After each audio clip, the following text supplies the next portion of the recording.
ওই বাড়িতে আগে ছিল কি? আগে ছিল আপনার দাদা, এখন আছে আপনার বাবা। আপনার দাদার আগে ছিল আপনার বড় বাবা, তারপরে কিন্তু একজন মুরব্বী ছিল কি ছিল না?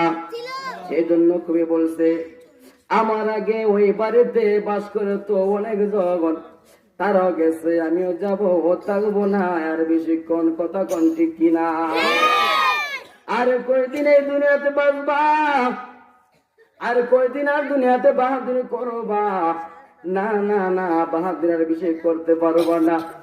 বাবা যখন বাড়ি থেকে বাইরে হইয়া ঢাকাতে চলে যায়, সিলেটে চলে যায়, সন্তানেরা বাবাকে ফোন করে, আব্বা গো, ও আব্বা তুমি কেমন আছো?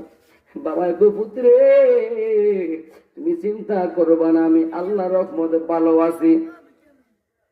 আজকে তাকে দেখেন অনেক দিন হয়েছে, আপনার বাবা কবরে, একদিন তো ফোনে বাবার সাথে কথা বলতে পারছেন না, একদিন তো দেখতে পারছেন না বাবা কবরে কি অবস্থায় আছে। আরে মানুষ, আমি কি করে বুঝাবো?